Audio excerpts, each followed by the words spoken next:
A'udzu billahi minasyaitonir rajim. Bismillahirrahmanirrahim. Assalamualaikum warahmatullahi wabarakatuh. Alhamdulillah, assalatu wassalamu ala Rasulillah, la haula wala quwwata illa billah. Asyhadu an la ilaha illallah wahdahu la syarikalah wa asyhadu anna Muhammadan abduhu wa rasuluh. Allahumma shalli wa sallim wa barik ala nabiyyina Muhammadin wa ala ali nabiyyina Muhammad. Rabbi shrah li sadri wa yassir li amri wahlul 'uqdatam min lisani yafqahu qawli. Rabbana anzilna munzalan mubarakan wa anta khairul munzilin. Raditu billahi rabba wa bil islami dina wa bi Muhammadin nabiyya wa rasula. Rabbi zidni ilma wa razuqni fahma.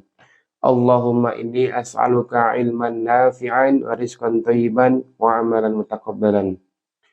Qala Allah Ta'ala fil Qur'anil Karim, a'udzu billahi minasyaitonir rajim. Bismillahirrahmanirrahim. Ya ayyuhalladzina amanu taqullaha haqqa tuqatih wa la tamutunna illa wa antum muslimun.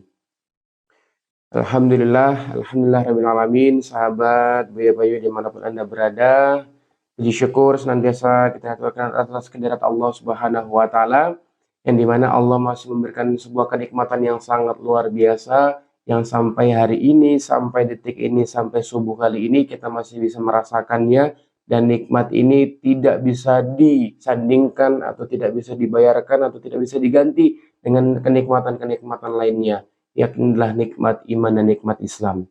Insya Allah nikmat iman dan nikmat Islam ini adalah gerbong kita, adalah kendaraan kita untuk kelak menuju ke jannah firdausnya.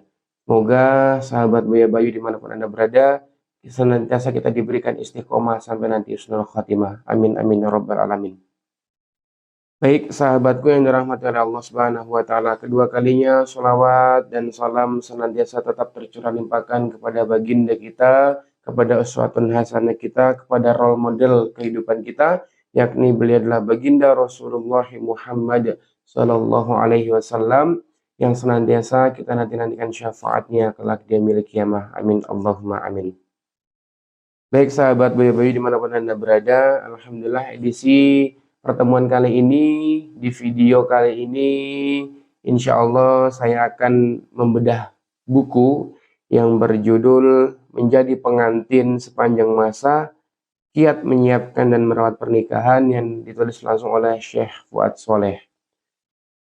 Kenapa kok saya membedah buku ini? Karena insya Allah nanti kita akan sedikit belajar tentang bagaimana pranikah, proses nikah sampai pasca nikah itu sangatlah penting.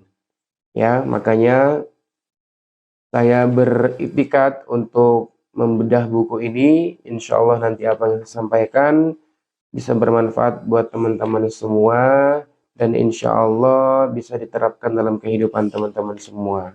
Baik teman-teman yang dirahmati oleh Allah Subhanahu wa taala, kita langsung masuk ke isi dari buku Menjadi Pengantin Sepanjang Masa ini ya teman-teman semua. Untuk pengantarnya, alhamdulillahirrahmanirrahim, segala puji bagi Allah yang telah menganugerahkan nikmat pernikahan kepada hambanya, sehingga dengannya hati menjadi tenang dan tatanan kehidupan menjadi teratur. Ini ada kalimat penting di sini teman-teman. Di sini bertuliskan bahwasanya kehidupan rumah tangga yang bahagia itu dimulai dari memilih pasangan hidup yang soleh dan melalui pintu gerbangnya dengan selamat. Seringkali para pemuda dan pemudi lebih mengutamakan cinta daripada agama pasangannya.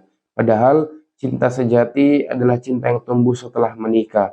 Cinta yang timbul sebagai penerjemah dari rasa ketertarikan suami istri atas sifat pasangan hidupnya setelah berinteraksi satu sama lain. Nah, ini Syekh Fuad Soleh menulis di pengantarnya di sini, disebutkan bahwasanya seringkali anak muda itu dia mengutamakan cinta daripada agama pasangannya. Nah, ini kadang kita menuju sebuah kepernikahan itu hanya ada dua modalnya. Apa? Modal cinta dan modal harta. Tapi modal ilmu agamanya itu dilupakan.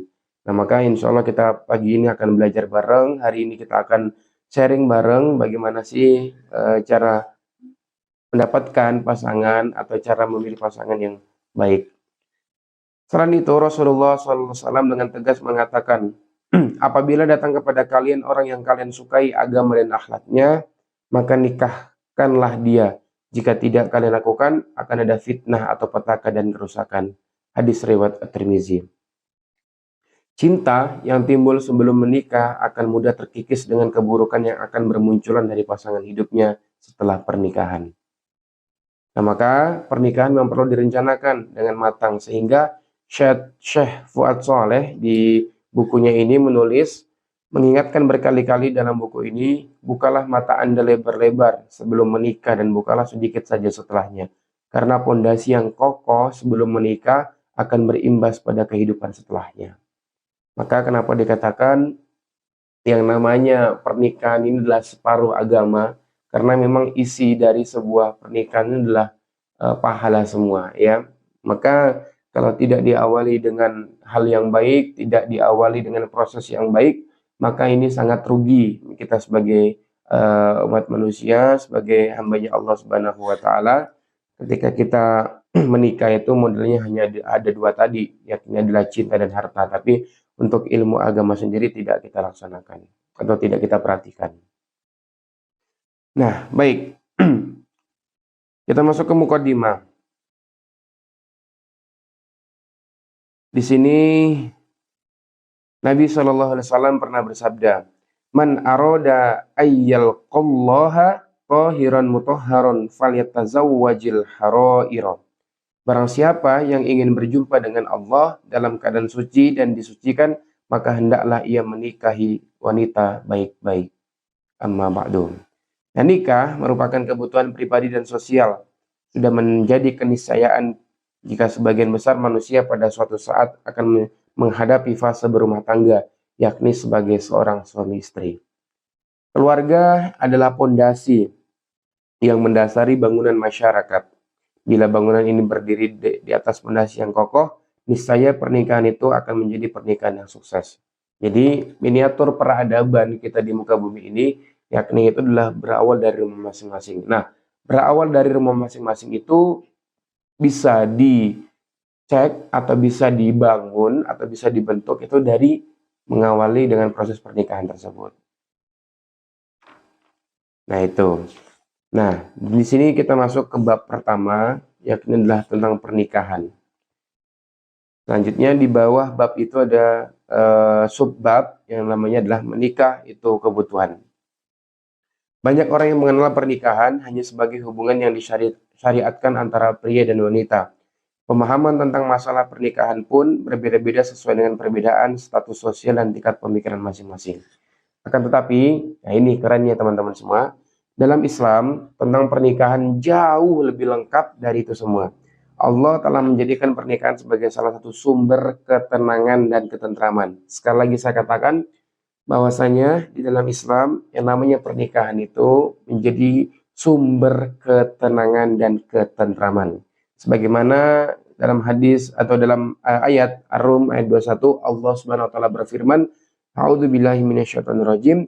Wa min ayatihi an khalaqalakum min anfusikum azwajan litaskunu ilaiha wa ja'ala bainakum mawaddatan wa rahmah inna fi dzalika laayatil liqaumin yatafakkarun." Dan di antara tanda-tanda kekuasaannya ialah Dia Allah Subhanahu wa taala menciptakan untukmu istri-istri dan dari jenismu sendiri supaya kamu cenderung dan merasa tentram kepadanya, dan Dia menjadikan di antara rasa kasih dan sayang. Sesungguhnya pada yang demikian itu benar-benar terdapat tanda-tanda bagi kaum yang berpikir. Jadi tujuan pernikahan dalam Islam bukanlah hanya untuk sekedar status sosial, bukanlah hanya untuk ajang-ajang kita pamer pasangan, enggak. Tapi di dalam Islam tujuan dari pernikahan yakni adalah membentuk satu sumber ketenangan dan ketentraman. Masya Allah, tabarakallah. Jadi adanya pernikahan, syariat yang Allah turunkan dalam kehidupan kita, yakni adalah sebuah pernikahan itu tujuannya untuk menenteramkan sakinah, mawaddah dan warahmah. Maka kita bersama berdoa untuk sahabatku, sahabat Bayu semua yang menyimak video ini, yang belum mendapatkan jodoh, yang belum menuju proses pernikahan, semoga Allah mudahkan, Allah lancarkan, dan Allah berikan jodoh yang terbaik. Amin ya rabbal alamin. Nah, kalau kita berbicara tentang standar manusia, pernikahan menurut standar manusia itu merupakan pondasi masyarakat di seluruh dunia. Dengan pernikahan, maka terbentuklah keluarga yang memberikan perlindungan dan kasih sayang bagi anak-anaknya, sehingga menghasilkan generasi-generasi yang soleh, yang mengalirkan darah-darah baru di urat nadi masyarakat, umat pun kembali menjadi tegar dan kuat, serta mengalami peningkatan dalam menghadapi kemajuan zaman. Nah, maka dengan demikian, pernikahan bukanlah sekedar pemilihan yang bersifat individu saja, tapi juga merupakan tanggung jawab sosial. Karena tanpa pernikahan, masyarakat tak akan pernah langgeng, apalagi mengalami kemajuan dan peningkatan. Nah, ini yang terjadi di daerah Jepang, di negara-negara Jepang sana, mereka enggan untuk menikah, maka regenerasi manusia di sana itu sangat kurang. Nah, ini kenapa kok Islam sangat luar biasa menghadirkan syariat pernikahan ini untuk melangsungkan kehidupan masyarakat juga. Nah, oleh karena itu, maka tak seorang pun manusia, hamba Allah, itu berhak mengatakan, saya hanya perlu memenuhi kebutuhan syahwat saja. Saya tidak perlu menikah karena banyak jalan untuk memenuhinya. Dengan demikian, saya tidak akan menyakiti seorang pun selagi hubungan itu terjadi atas dasar suka sama suka. Nah, ini yang perlu dilandasi lagi teman-teman. Bahwasanya namanya pernikahan juga bukan hanya sekedar menyalurkan hawa nafsu saja, enggak. Tapi bagaimana hawa nafsu yang kita miliki dalam diri manusia itu dimanajemen sedemikian baiknya, sedemikian rupanya, melalui apa? Yang melalui dengan pernikahan tersebut. Nah, maka Allah Subhanahu wa taala berfirman di dalam Quran surah An-Nur ayat 32, A'udzubillahi minasyaitonirrajim.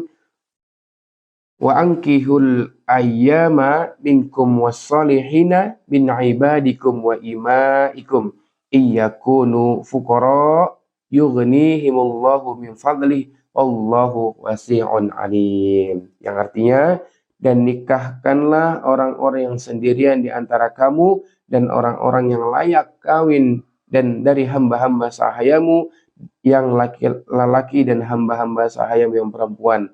Jika mereka miskin, maka Allah akan mampukan mereka dengan karunia-Nya, dan Allah Maha luas pemberiannya lagi Maha mengetahui. Jadi terkadang kita sebagai orang yang belum menuju proses pernikahan, orang yang belum menuju jenjang pernikahan, itu diberikan rasa khauf, rasa ketakutan, rasa kegelisahan, yang dimana ketika nanti menikah mengatakan, saya belum mampu untuk membiayai kehidupan rumah tangga, nanti sumber penghasilan saya bagaimana, nanti saya bagaimana, nanti saya bagaimana, nanti saya bagaimana. Selalu begitu, begitu, dan begitu terus. Nah, padahal di Quran surah An-Nur ayat 32 ini dijelaskan bahwasanya Allah akan mampukan, Allah akan berikan orang-orang yang senantiasa mau taat kepada Allah dengan proses pernikahan itu, dan Allah akan berikan dia pemberian yang terbaik. Ya, di Quran surah An-Nur ayat 32. Maka jika mereka miskin, maka Allah akan mampukan. Maka nggak salah kalau teman-teman, bahkan saya pun juga ngerasain ketika sudah menikah, ketika sudah berumah tangga, itu maka rezeki itu ada saja, ngalir aja, ada terus sumber-sumbernya. Maka Allah katakan min haitsu la yahtasib. Allah akan berikan suatu rezeki itu dengan cara yang tidak disangka-sangka. Maka ini kalimat penting, teman-teman bisa catat ya. Kalimatnya begini. Setan itu tidak menggoda manusia untuk tidak berbuat kebaikan, tapi setan itu menggoda manusia untuk menunda-nunda kebaikan. Ya, ini perlu dicatat lagi. Ini saya ulangi sekali lagi ya, teman-teman. Bahwasanya setan itu tidak menggoda manusia untuk tidak berbuat kebaikan, tapi setan itu menggoda manusia untuk menunda-nunda kebaikan. Yang seharusnya sudah siap untuk menikah, tapi ditunda-tunda dulu. Karena apa? Karena itu tadi banyak godaannya, ada khauf di situ, ada rasa ketakutan, ada rasa kegelisahan. Nanti saya bagaimana ya? Nanti setelah nikah saya bagaimana ya? Padahal kalau dijalanin, kalau ditelusuri lagi, itu janji Allah sangat luar biasa, sahabatku. Janji Allah itu sangat luar biasa. Dan bahkan ketika kita melaksanakan atau kita menjalankannya enak-enak aja tuh, nggak ada rasa apa-apa gitu. Nah, ini yang perlu kita pahami bersama teman-teman. Maka itu tadi, ketika kita ada rasa ketakutan dalam pernikahan, maka kata Allah apa? Allah akan mampukan orang-orang yang mau menikah dan mau berada di jalan Allah Subhanahu wa taala. Masya Allah, tabarakallah. Keren ya. Dan juga sebagaimana Rasulullah SAW juga memerintahkan secara tegas kepada para pemuda untuk menikah. Beliau bersabda, "Ya ma'asyara syabab, man istata'a minkumul ba'a falyatazawwaj fa innahu aghaddu lil basari wa ahsanu lil farji wa man lam yastati' fa alaihi bis-shaumi fa innahu lahu wija." Hai para pemuda, kata Rasulullah, barang siapa di antara kalian memiliki ba'ah, ba'ah ini kemampuan secara finansial, kemampuan secara mental, hendaklah ia menikah. Sesungguhnya pernikahan itu lebih menundukkan pandangan dan lebih memelihara kemaluan. Barang siapa yang belum mampu, hendaklah ia berpuasa, sebab berpuasa merupakan wija baginya. Wija itu apa? Wija itu adalah baik. Wija itulah kebijakan baginya. Ya, jadi kalau misalnya kita belum mampu, atau misalnya kita belum yakin untuk menikah, maka berpuasalah, karena puasa itu adalah jalan sebaik-baik jalan kalian untuk bertahan sebelum menuju ke pernikahan. Nah, ini Rasulullah SAW menekankan kepada kita semua bahwasanya kita ditegaskan untuk anak muda menikahlah engkau. Ya, sekali lagi saya katakan, yang namanya pernikahan itu tolak ukurnya bukanlah usia, oke? Tolak ukurnya itu adalah bukan umur, tapi tolak ukurnya adalah kesiapan mental, kesiapan finansial, dan kesiapan ilmu. Karena banyak orang, mohon maaf, yang umurnya sudah tua, tapi pemikirannya masih anak-anak. Dan ada pula orang yang masih muda, tapi pemikirannya sudah dewasa-dewasa. Pemikirannya sudah jauh terlampaui lebih sana. Dan saya bisa mengambil kesimpulan, dan saya berani mengambil kesimpulan bahwasanya orang-orang yang senantiasa kuat ilmu agamanya, maka dia punya prinsip yang kuat dan dia memiliki ilmu yang kuat dan dia lebih dewasa usianya, lebih dewasa pemikirannya daripada usianya saat ini. Itu karena apa? Ilmu agamanya yang kuat. Nah, ini perlu diperhatikan teman-teman semua. Dikatakan sesungguhnya pernikahan itu lebih menundukkan pandangan. Ya, ini kadang kita sebagai pria itu kita banyak sekali godaannya teman-teman semua ya, khususnya para pria nih. Karena apa? Godaan pria itu ada di mata teman-teman. Ya, jadi memang kenapa kok kita diperintahkan dalam Islam syariatnya disuruh untuk gadul basar atau tundukkan pandangan, karena memang mata ini adalah sesuatu gerbang maksiat seorang pria itu. Nah, maka diperintahkan untuk tundukkan pandangan dan memelihara kemaluan. Nah, ini karena ketika kita sudah menikah, kita mau melampiaskan hawa nafsu, kita mau melampiaskan kesenangan kita, ya dengan siapa? Dengan pasangan halal kita. Nah, ini. Dan barang siapa yang belum mampu, nah ini kata Rasulullah, maka berpuasalah. Sebab puasa merupakan wija baginya. Itu ya teman-teman ya. Jadi Rasulullah juga di sini ada penekanan, Rasulullah juga menyarankan atau mendorong anak muda yang dia sudah ba'ah, kamu sudah siap mentalmu, kamu sudah siap finansialmu, kamu sudah siap inimu, maka segeralah untuk menikah. Karena menikah itu bisa lebih menundukkan pandangan dan juga bisa memelihara kemaluan, dan juga barang siapa yang dia belum mampu, hendaklah berpuasa. Karena puasa itu merupakan wija baginya. Nah, lalu apa manfaat dari menikah? Ya, yang pertama, ini saya singkat saja. Secara singkat, manfaat dari pernikahan yang terpenting antara lain satu. Catat baik-baik teman-teman. Membantu memelihara kemaluan, menahan pandangan, serta menjaga agama dan akhlak.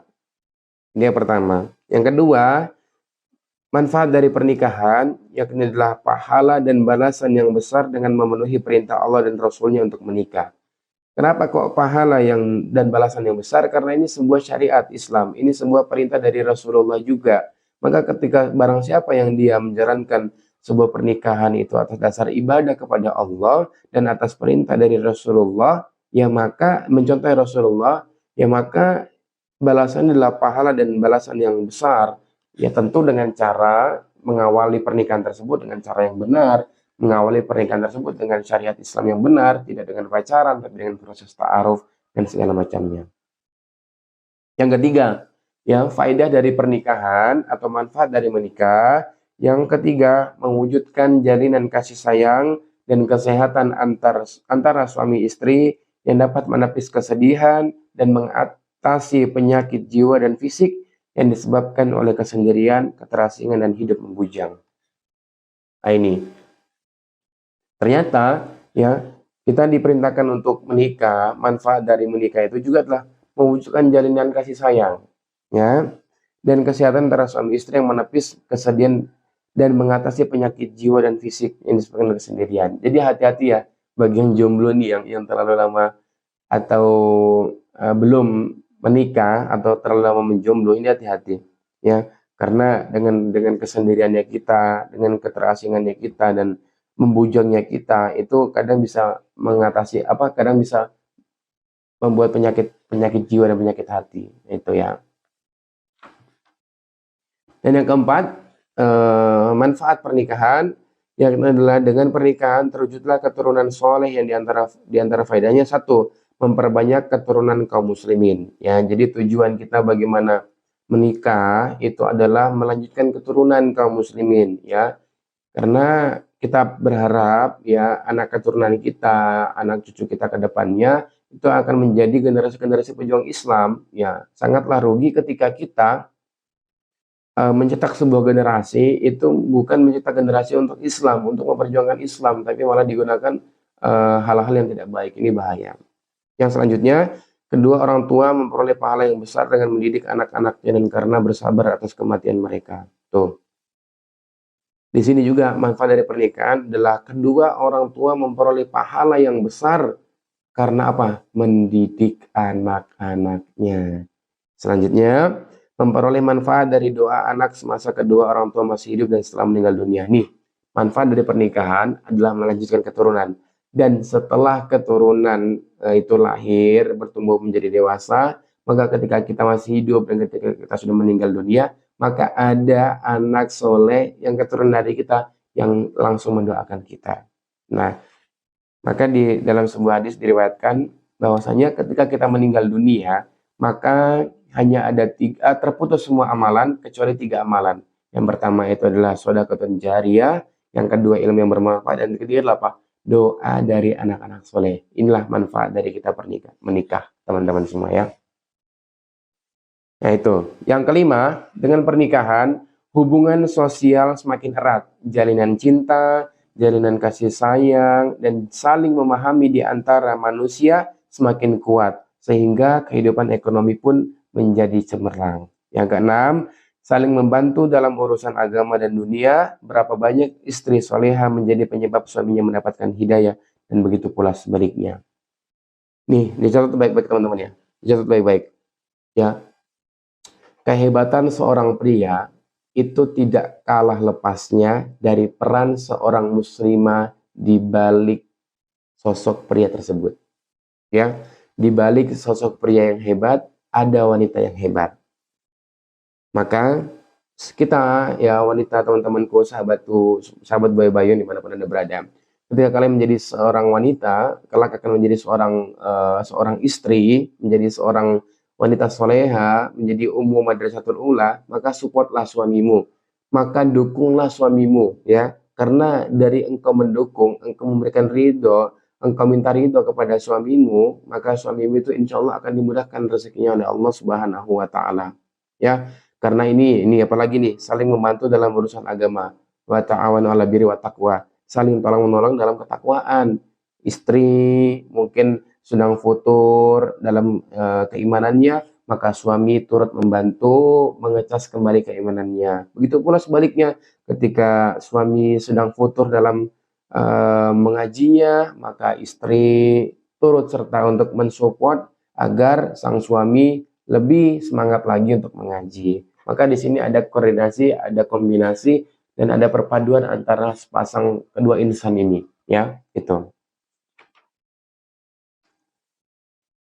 Nah, maka sahabat yang dirahmati oleh Allah Subhanahu Wa Taala, ya, Mungkin di sesi video ini kita sampai di sini dulu ya sahabatku tentang edisi bedah buku menjadi pengantin sepanjang masa. Insya Allah ini ada video-video part-part selanjutnya ya. Bagi teman-temanku semua yang di Instagram, yang di YouTube, yang di TikTok, yang mau bergabung join di grup sahabat WhatsApp Buya Bayu, bisa langsung klik link di bio atau bisa langsung japri ke nomor saya ya, atau bisa nanti langsung komen saja di YouTube ini atau di Instagram dan TikTok saya, gitu ya. Insya Allah kita akan lanjutkan video pembahasan tentang bedah buku menjadi pengantin sepanjang masa karya Syekh Fuad Soleh.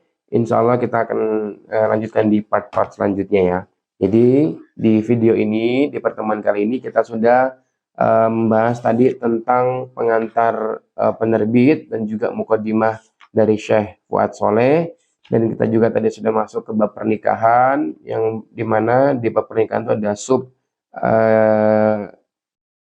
judul menikah itu kebutuhan, terus juga manfaat menikah ya.